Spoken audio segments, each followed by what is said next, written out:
Dear students, आप सभी का बहुत बहुत स्वागत है। इस वीडियो में आप देख रहे हैं द्विवेदी युग की प्रवृत्तियां या विशेषताएं। बहुत ही महत्वपूर्ण यह वीडियो है आप सभी के लिए, तो वीडियो को ध्यान से देखें। और इसके पहले द्विवेदी युग के कुछ मुख्य बिंदुओं पर प्रकाश डालते हैं। आइए देखते हैं। देखिए, द्विवेदी युग को जागरण सुधार काल भी कहा जाता है और द्विवेदी युग की समय सीमा है सन 1900 से सन 1918 तक। इस युग के जो प्रतिष्ठापक रहे हैं या जिनके नाम पर द्विवेदी युग नाम रखा गया है, वो है आचार्य महावीर प्रसाद द्विवेदी। और आचार्य द्विवेदी जी ने सरस्वती पत्रिका का संपादन किया है। यह सरस्वती पत्रिका उस समय की बहुत ही महत्वपूर्ण और लोकप्रिय पत्रिका रही है। इसके माध्यम से महाप्रसाद द्विवेदी जी ने हिंदी साहित्य को बहुत ही महत्वपूर्ण योगदान दिया है। तो आइए देखते हैं द्विवेदी युग की प्रवृत्तियां या विशेषताएं। सबसे पहले देखते हैं राष्ट्रीय भावना या राष्ट्र प्रेम। द्विवेदी युग में इस समय भारत की राजनीति में एक महान परिवर्तन दृष्टिगोचर होता है, अर्थात दिखाई देता है। स्वतंत्रता प्राप्ति के प्रयत्न तेज और बलवान हो गए थे उस समय। भारतेंदु युग में जागृत राष्ट्रीय चेतना क्रियात्मक रूप धारण करने लगी थी।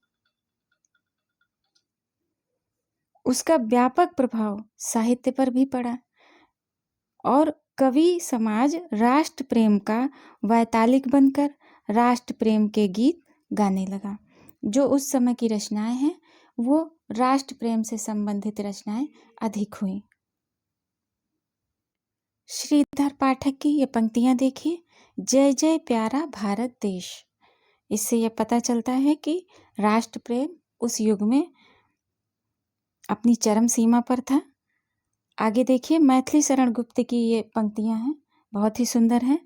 संदेश नहीं मैं यहाँ स्वर्ग लाया, इस भूतल को ही स्वर्ग बनाने आया। मैथिली शरण गुप्त जी की ये पंक्तियां हैं। लोक प्रचलित और पौराणिक आख्यानों, इतिहास वृत्तों और देश की राजनीतिक घटनाओं में इन्होंने अपने काव्य की विषय वस्तु को सजाया है। इन आख्यानों, वृत्तों और घटनाओं के चयन में उपेक्षितों के प्रति सहानुभूति, देशानुराग और सत्ता के प्रति विद्रोह का स्वर मुखर है। आइए अगला देखते हैं। अगली प्रवृत्ति देखते हैं, रूढ़िवादिता का विद्रोह। रूढ़ि विद्रोह पाश्चात्य शिक्षा के प्रभाव एवं जन जागृति के कारण इस काल के कवि में बौद्धिक जागरण हुआ और वह सांस्कृतिक भावनाओं के मूल सिद्धांतों को प्रकाशित कर बाहरी आडंबरों का विरोध करने लगा। स्त्री शिक्षा, बाल विवाह, अनमेल विवाह, विधवा विवाह, दहेज प्रथा, अंधविश्वास आदि विषयों पर द्विवेदी युग के कवियों ने रचनाएं लिखी और इन कवियों ने समाज की सर्वांग उन्नति अर्थात सर्वांगीण विकास को लक्ष्य बनाकर इन सभी विषयों पर अपने विचार व्यक्त किए हैं।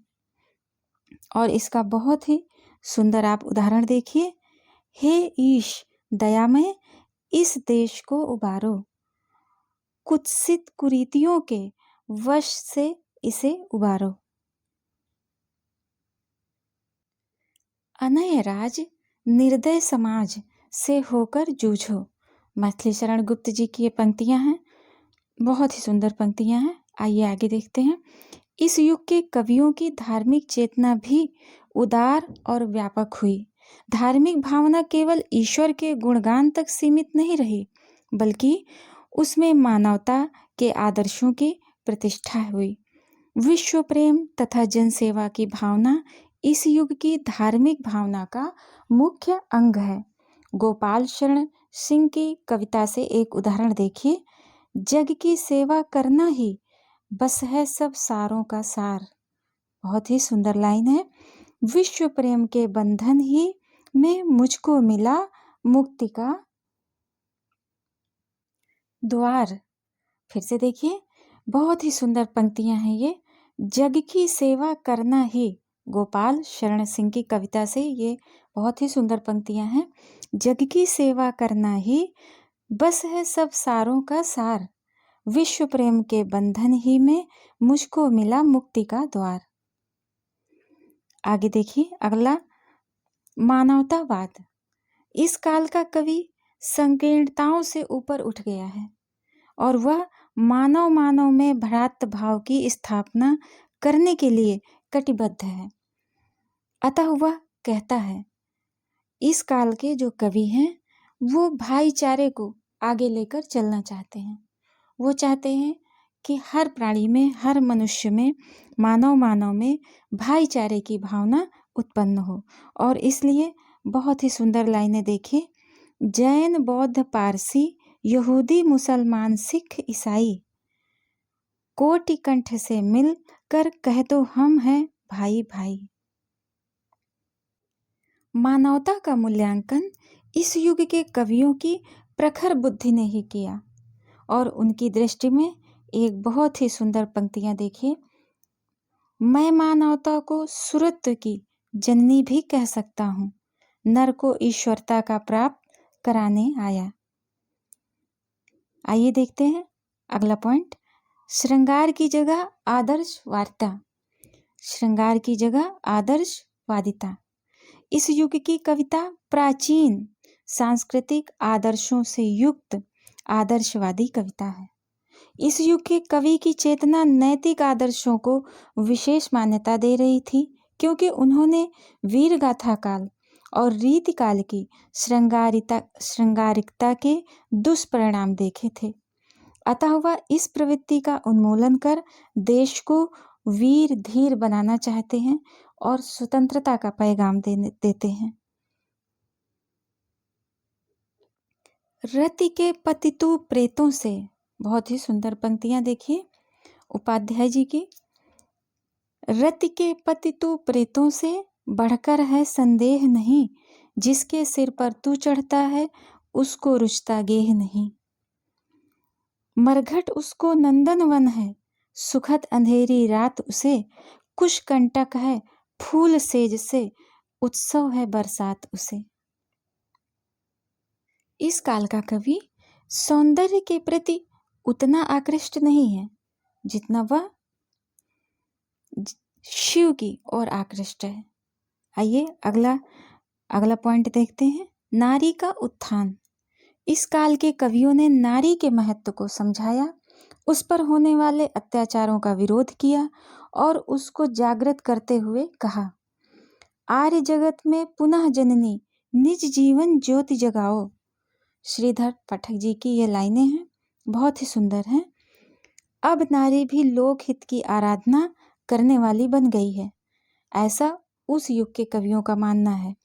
और प्रिय प्रवास की राधा कहती हैं, प्यारे जीवे जग हित करें गेह चाहे ना आवे।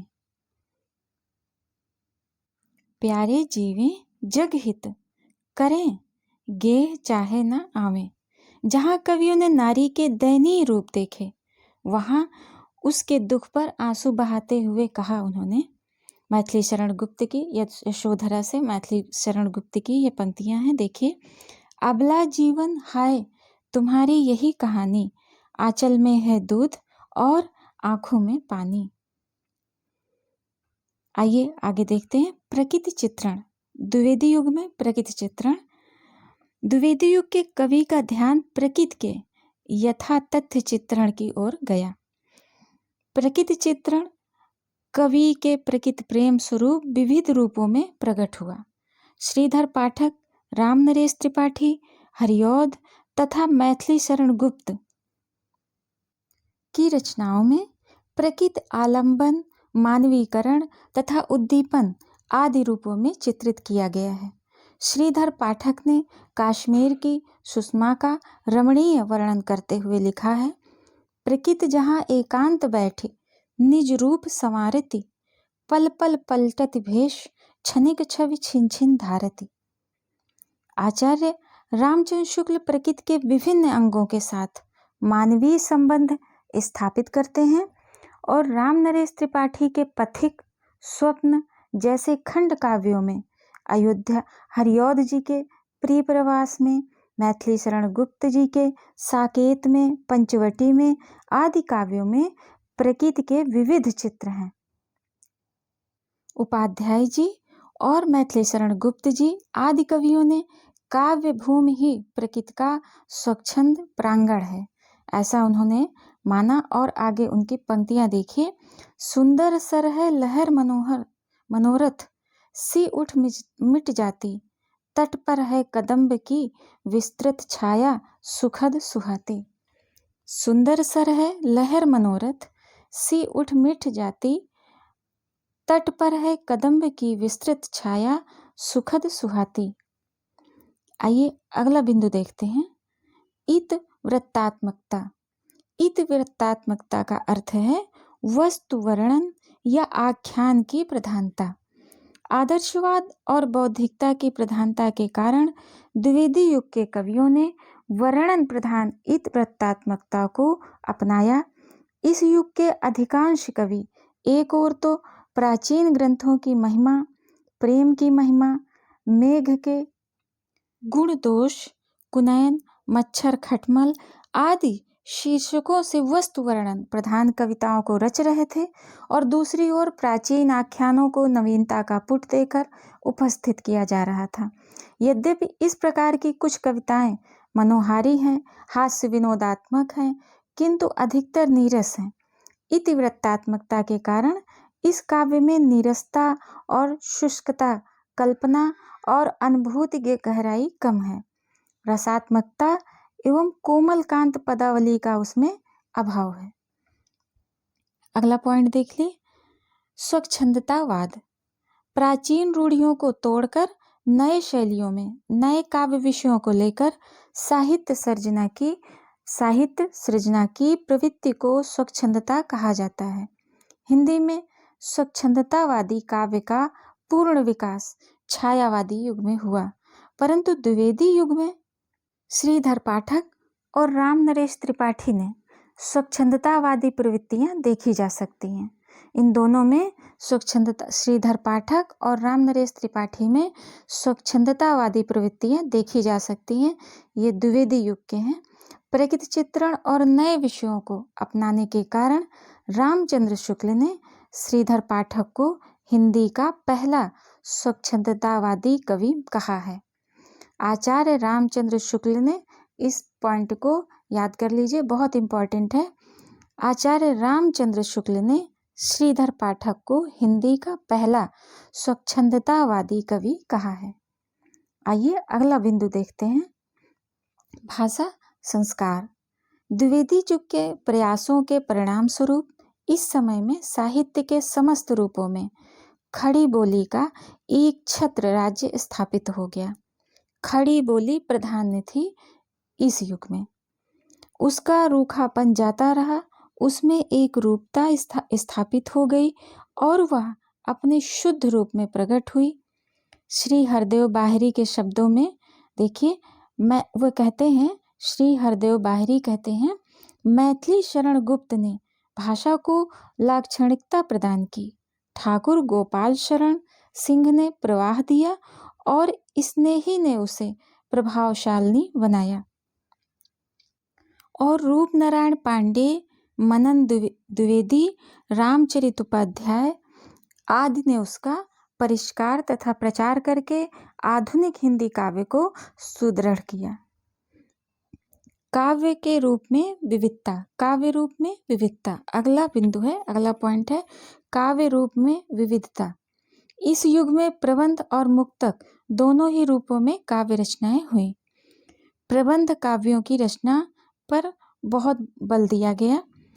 प्रबंध रचना के क्षेत्र में इस युग के कवियों को अति सफलता मिली। प्रिय प्रवास, वैदेही वनवास, साकेत तथा चिंतामणि, राजऋत चिंतामणि इस काल के प्रसिद्ध महाकाव्य हैं। जयद्रथवध, पंचवटी, पथिक, स्वप्न आदि प्रमुख खंड काव्य हैं। मुक्तक और गीत भी लिखे गए, परंतु अधिक सफलता प्रबंध काव्य प्रणयन में ही मिली। अगला बिंदु देखिए, विविध छंद। इस कालखंड में विविध छंदों को अपनाने की प्रवृत्ति दिखाई देती है, दृष्टिगोचर होती है। फिर भी पुराने छंदों और मात्रा छंदों की प्रधानता रही। श्रीधर पाठक ने कुछ नए छंदों तथा मुक्तक छंदों का भी प्रयोग किया। शैली, द्विवेदी युग की शैली कैसी थी? देखिए, शैली की दृष्टि से इस युग का काव्य विविधमुखी है। गोपाल शरण सिंह आदि पुराने ढंग के और नए शैली के मुक्तक लिख रहे थे तथा उपाध्याय एवं गुप्त जी प्रबंध शैली को महत्व दे रहे थे। गीत शैली के काव्यों का सृजन भी होने लगा था। काव्य के कलेवर के निर्माण में स्वच्छंदता से काम लिया गया। अनुवाद कार्य। इन सब के अतिरिक्त अंग्रेजी और बांग्ला से अनुवाद करने की प्रवृत्ति, भक्तिवाद की ओर झुकाव आदि अन्य नाना गौड़ प्रवृत्तियां भी इसी काल में देखी जाने लगी थी। इस प्रकार हम कह सकते हैं कि द्विवेदी युग आधुनिक काव्यधारा का रमणीय तट है, जो उसे निश्चित और समुचित दिशा की ओर ले जा रहा है। उस समय प्रयोगात्मक काव्य जैसे भावी युगों के काव्य को विकसित होने का अवसर प्राप्त हुआ और यह युग मुख्यतः काव्य की तमाम विधाओं के विकास का समय है और नाटक, कहानी, उपन्यास, निबंध, एकांकी, पत्रकारिता जैसी प्रमुख गद्य विधाएं भी इस समय नए नए आयाम हासिल करती हैं और भी विकसित होती रही हैं। डियर स्टूडेंट्स, आशा करते हैं कि यह वीडियो आप सभी के लिए बहुत ही उपयोगी होगा और इसी तरह के आप अन्य महत्वपूर्ण अगर वीडियोस देखना चाहते हैं तो कृपया चैनल को सब्सक्राइब कर लें, जिससे आपके पास हमारे वीडियोस पहुंचते रहेंगे। हम आपके मंगल जीवन की कामना करते हैं और द्विवेदी युग के कवि और उनकी रचनाएं देखने के लिए अगला वीडियो जरूर देखें।